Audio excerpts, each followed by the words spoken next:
Welcome, future doctors, to another episode of the Future Minority Doctor podcast with Dr. Sulma and Marina, where we bring you conversations to empower and inspire you to contribute to your community and the world by becoming a doctor.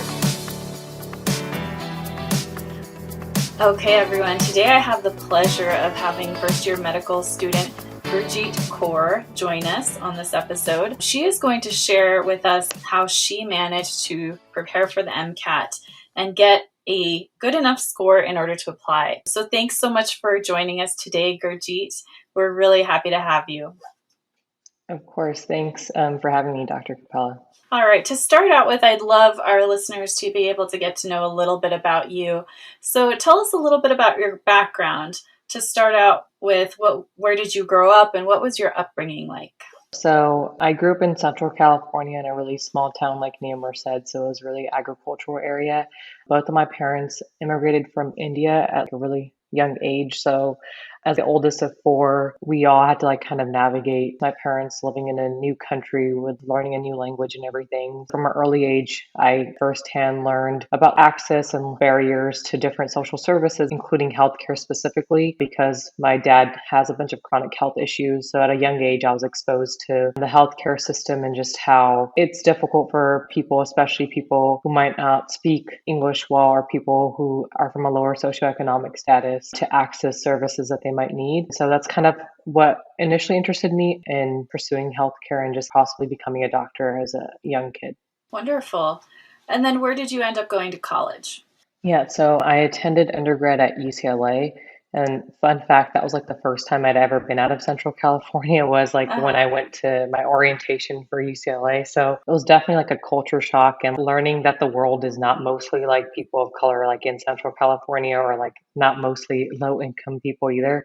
So I attended undergrad there and I majored in physiological sciences and I also minored in society and genetics. And besides the culture shock of just moving into a really big town, it was kind of difficult because coming from a really small high school, I think I wasn't prepared well enough in terms of just taking the really academic classes and just the rigor of the classes at UCLA, especially the pre-med classes, was very difficult. And then I also was working about 20 hours a week just because I needed the finances to support living in LA. And that made it very difficult to try to focus on just studying. And that transition was not the easiest. And I did have to retake a few classes, but in the end, I was still able to get into medical school. So if folks have to retake classes, it's all right and it's understandable too. Yeah, I love that. I always tell people too, I failed some classes, I had to retake them. It's okay. You can still become a doctor. And then, so once you got to the point where you knew you wanted to apply to medical school, were you already done with college by that point? Or tell us a little bit about how that transition to actually applying to medical school was like for you. Yeah, so I graduated in 2016, and so I took about 4 years off in between actually starting med school. But during my senior year in college, I had an idea I wanted to be in healthcare and work with underserved populations, but I didn't know if being a physician specifically in med school was the right route for me, especially because I did feel a little burnt out from the pre-med curriculum of undergrad. So I decided to explore other interests that I had. I've always been interested in education, so I did a gap year working with an AmeriCorps program and teaching for a year in a fourth grade classroom in Watts. And after that year, I realized that I'm still passionate about education, but I wanted to tie it in with healthcare. And so I moved back home and I helped establish a community health worker program for a nonprofit clinic and combined education with healthcare, and we were able to talk to communities about different topics that they were interested in but didn't have exposure to. So we talked about domestic violence, we talked about cyberbullying, we talked about mental health, and just a whole bunch of topics that pertain to health, but sometimes it's not addressed in doctors' visits.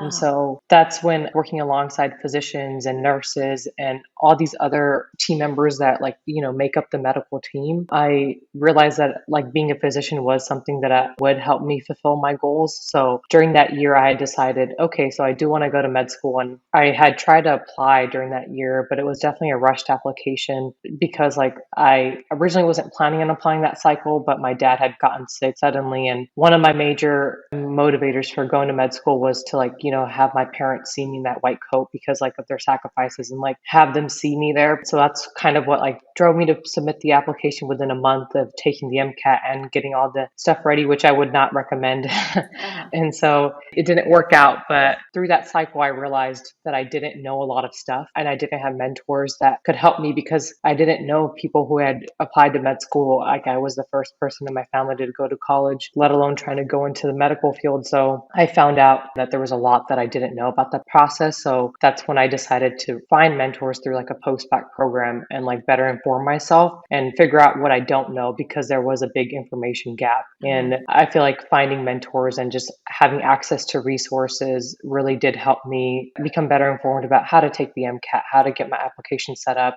and just like the timeline of applying to, which I had no idea how it worked. So then I was able to take like a year off to like fine tune my application and like also take the time to, I guess, work on myself personally along with professionally to make sure I was set to start med school. And then I was able to successfully apply and like matriculate in 2020. So it all worked out. Wonderful. So as I understand it, you took the MCAT twice. Tell us a little bit about what that first time taking it was like. You kind of rushed it, you mentioned, but how did you prepare that time and how did you feel taking the test? I had decided, I think, like kind of on a whim. So the whole process of me signing up for the MCAT and taking it was like a month apart. I had gotten like some free MCAT books from like a friend that had already taken it. So I think they're like Kaplan or Princeton books. And so I just gotten a bunch of those books. And what I did was like go through like maybe like 3 chapters a day of just random topics through those books. So I would just be taking notes and highlighting. And it was a bunch of like passive learning because I was just focusing on content review and I wasn't really doing practice questions. I think I had enough money saved up to like buy, I think one of the AMC full length practice tests. So I had saved that towards the end, like a week before my actual test. And I had taken that. But other than that, like there wasn't really any other practice questions that I was taking besides like the ones that were provided in the Kaplan and Princeton books. And so like that's what I would do. Like I would wake up in the morning and just go through the chapters. So it was more so content review and not really active question taking that I was doing, which was definitely different compared to the second time. So the second time I took the MCAT, I definitely had a more structured study schedule and I had split up the study schedule into 3 months compared to the 1 month the first time. Mm-hmm. And I was fortunate enough because through my post-bac program, they were able to provide us with UWorld question banks and like the entire question banks from the AMC. They're able to provide us with like next step full length tests. Like it was so much that I alone would not have been able to afford. So I was really grateful for that. And I made sure I used them. So I would make sure I did questions every single day. And like I would, if there was like certain questions that I was missing and I noticed patterns, I would make sure then I would do content review based off of those trends. I remember physics and like specifically like the physics of the eyes and the lens was really difficult for me. So I would make sure like I was using Khan Academy or other resources based off of the practice questions and the trends I saw that way instead of prioritizing content review initially. Uh-huh. I love that you bring up this concept of active learning because it's something we harp on all the time that, you need to be studying actively. Don't just reread your notes and reread your material and reread your textbooks. You really need to do practice questions or quiz yourself in some sort of way. So you mentioned you took 3 months to study that second time around. How much studying were you actually doing on a day-to-day basis during those 3 months?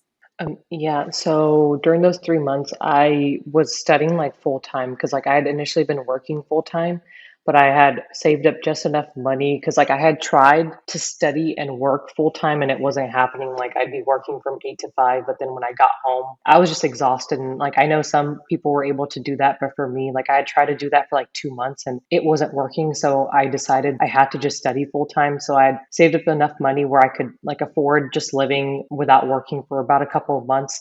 So I did that. So like I'd wake up every morning like around 6, I'd start studying like at 8 and finish like around 3 or 4. Mm-hmm. And like I had specific to-do lists, like I'm going to go through 100 questions of this today. And then I'm going to read through this many passages for cars. And like I had my scheduled breaks and stuff as well. But I was essentially studying full time for those 3 months. Mm-hmm. Gotcha. So it was your full-time job to study, right? Yeah. Gotcha. And then for a lot of students, I think there's a huge psychological barrier to just getting the work done. It's like you see this mountain before you and it's overwhelming to think of like climbing the whole mountain. How did you approach it? How did you psych yourself up psychologically to get that work done. Yeah, I feel like it's definitely super daunting because everyone's just like the MCAT, like this really scary thing. And I remember like I had pushed this off for so many years because I think the first time I ever signed up to take it was like my junior year in college. So I'd been pushing it off because it had been so daunting to me. And like I was just like, I don't think I'm ever going to be ready for this. Like how can I take this test? Like how do I even get started? But at some point I was like, want to get into medical school and I know I have to take this test. So I like had talked to a few different people, like some of my new mentors and like also fellow people that were going through the application cycle too. Like I'd reached out to people and just it was nice to I guess like hear from other people and realize like you're not the only one going throughout this process. Like it's scary, but just like talking to other people that were prepping for the MCAT and like hearing that they also had the same fears and the same anxieties as I did made it feel a little bit better and like not as scary. And so I think also I guess just like taking the time to recognize that like some imposter syndrome is real and like trying to sit down and like just like logically tell myself like, you know, I've made it this far, like I can totally do this. And like as long as I break it into steps and like take it one day at a time, like I would make daily schedules for myself, then weekly schedules. And I'm like, okay, I just take it like a week at a time. And then before I knew it, I was able to take practice full length tests and like take the test itself. So I think just breaking it into smaller chunks instead of just viewing it as like this big thing you have to do and be able to do right away. Did you take practice tests, I'm curious, from the beginning to kind of assess where you were and then later on to see how much you had improved? Or did you save most of those tests towards the end? So the first time I took it, I just saved it towards the end and it didn't work the best for me. So the second time around when I was studying, I had taken like an initial like diagnostic test just to see where I was at to have an idea of like maybe what types of practice questions I should start off with. And then I had started trying to do a test for the first month and a half. I think I had just done like one test. And then when I got closer to, because I was doing a bunch of UWorld practice questions throughout instead of just doing the full length test. So I'd do like 100 questions of those a day based off of different topics that I noticed like I had struggled with the initial tests. So then like towards like the last month and a half of my studying, then I was doing like a practice full length like almost every other weekend. And then like the last 2 weeks, I was doing one like maybe two a week, and then taking the following day to just review the practice full length, like going through every question, seeing the questions, even the ones I'd gotten right, to see if I'd actually understood why I got them right and like understanding why the wrong answers were wrong and stuff. So I definitely started doing more practice full lengths towards the end as soon as my date was approaching. I think that's one thing that can be a little intimidating too, is the prospect of taking a full length exam and really forcing yourself to like mimic test days circumstances. So like sitting down for the full 6-7 hours and just doing it like you would on test day. How do you think that helped you? Like what was it about doing those full length practice tests that you think helped you for the actual test? Yeah, I think you kind of like touched upon it. Like it's just so daunting. And I know like the first time when I took the MCAT, I'd only taken one practice full length. And then I remember like the night before my test, like I couldn't go to sleep because I was so anxious because like I really didn't have an idea of what to fully expect. And I remember I only slept like I think 2 hours and my Wow. testing site was like 100 miles away. So I had to wake up really early in the morning and it was just like not the best situation.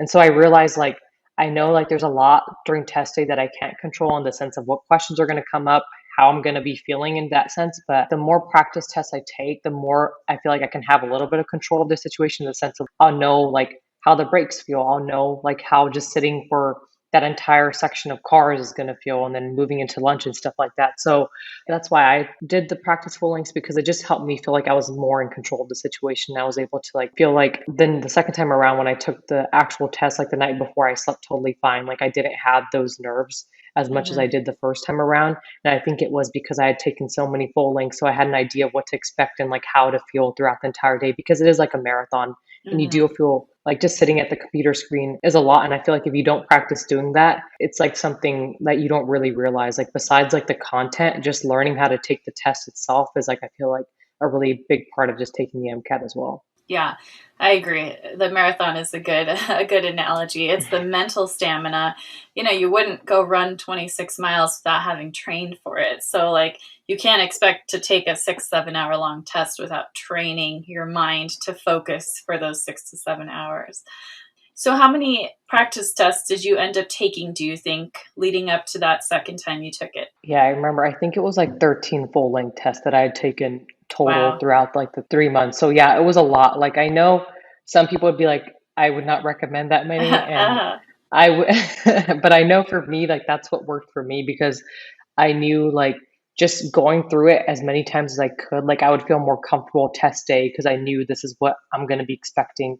And so the week leading up to my test date, like I didn't take any. So I taken a break like that last week because I was like, I don't want to be burnt out.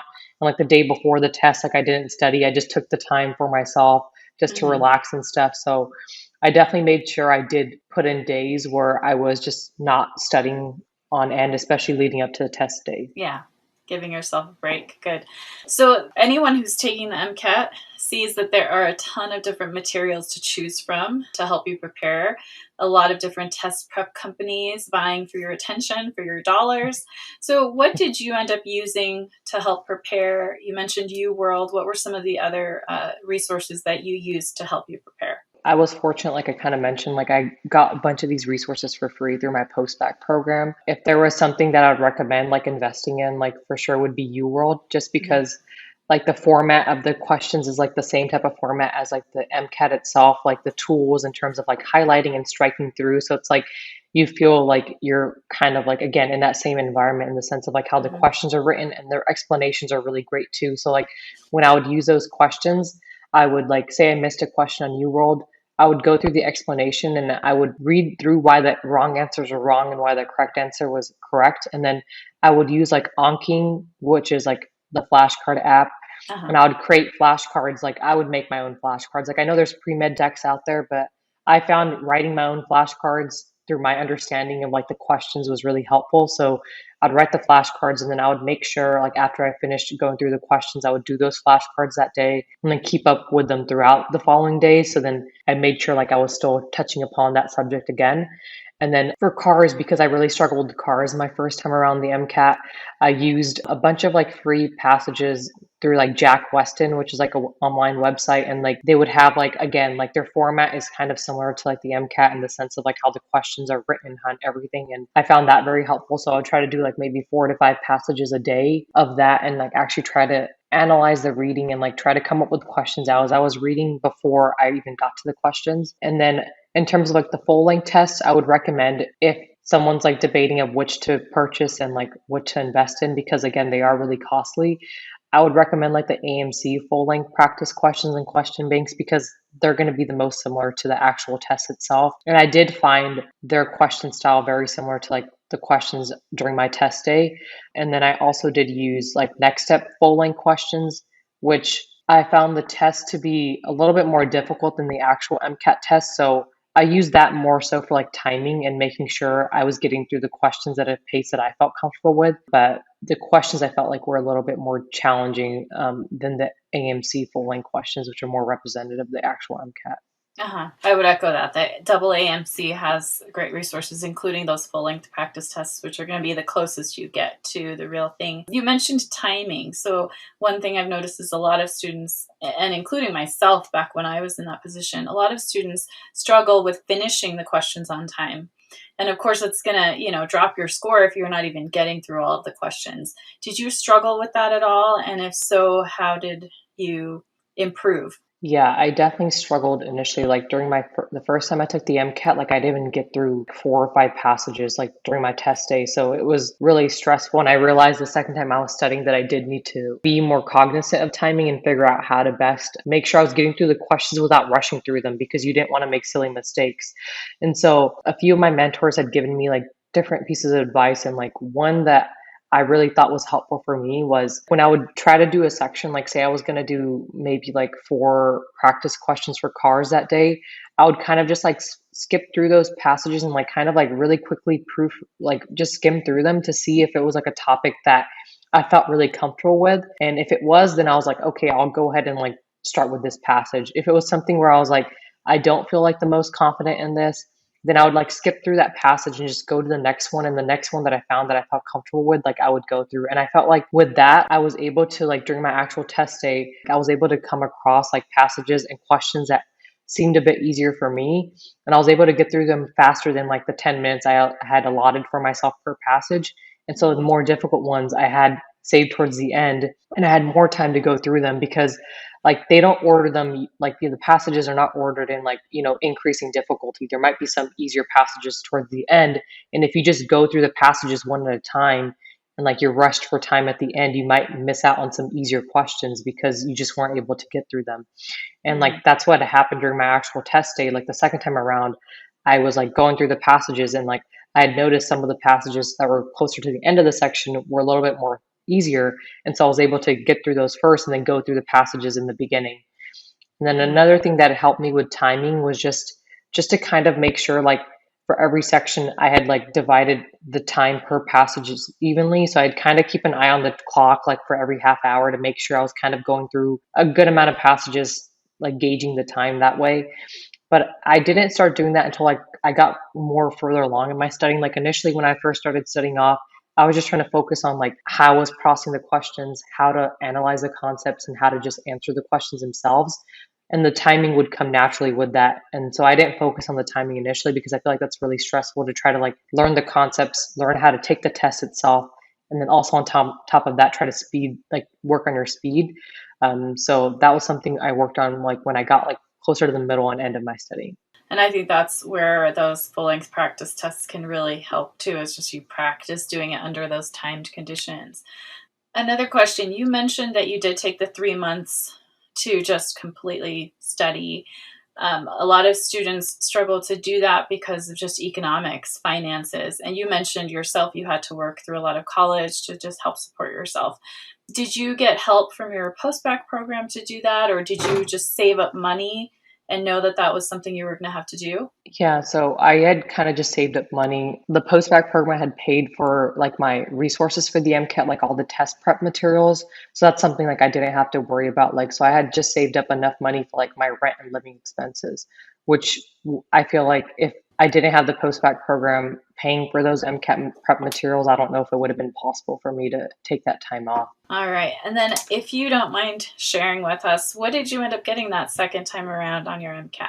So the second time I got a 517, which I was definitely really happy with because I had worked for it, and like compared to the first time, which I had gotten was like a 506. So I like to share that with people because it's like I didn't change in the sense of like I didn't get any smarter in terms of like my intelligence or anything. It was just like I was able to become more strategic about like how I studied. I had access to resources which many people don't have access to. So I was privileged to have those practice questions and like also have mentors who provided information on what stuff I didn't know beforehand.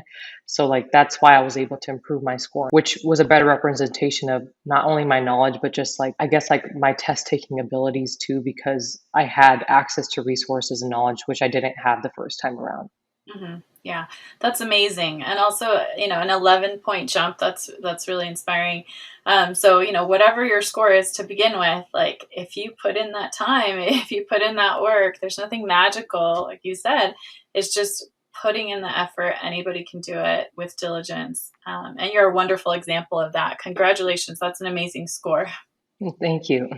Do you have any, just sort of general advice, if you were talking to a student who's maybe in their senior year or in a post-bac program thinking of applying, looking up at that mountain of the MCAT and just sort of intimidated, what general advice do you have for them? I would say like kind of just repeating what I mentioned earlier, like taking as many practice questions as you can, because I feel like that's the best way to figure out. Like I remember a mentor telling me like this piece of advice, and I didn't understand it initially, but I definitely do now. But it was like you don't know what you don't know until you don't know it.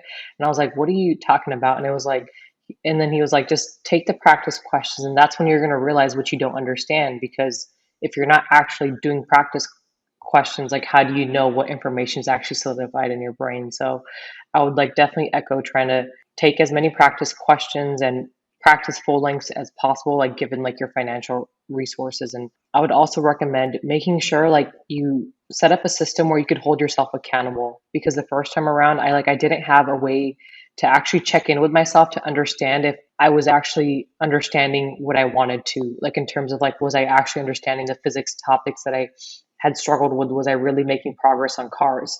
Versus the second time around, like I had set up like mini self-assessments for myself at the end of the week where I would take them and like make sure that I had actually grasped the concepts that I'd try to learn that week. And if I didn't, then I would readjust my schedule for the next week. So being flexible with yourself too, because life happens and studying is like not the only thing you're going to be able to do. So just being flexible and adaptable with your study schedule is key as well. And like listening to your body and your mind and just making sure that you're prioritizing that as well. And I think just like it's definitely a daunting thing, but it's definitely doable.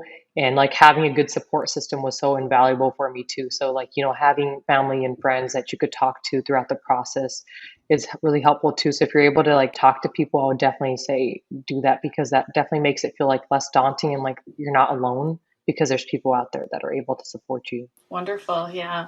How did you manage to take breaks during that MCAT study time, those intensive 3 months? Yeah, so I was very strategic in the sense of like when I was studying during my study time, like I had my phone turned off. So it was like nothing was supposed to be bothering me. Like I had deleted Uh-huh. my social media apps and everything. So then when I was done with my dedicated study time, like after 4 p.m., like I did not open any other books. Like I was done. Like I watched TV. I made sure like I checked in with my family and FaceTime my family. Like I went outside and did things that made me feel good. Like I read books, I painted, and like I was very stringent with that. Like I did not study after a certain point, because I was like, I'm not going to do that, because I knew I'd get burnt Uh, out. And so I just did things that like made me feel good.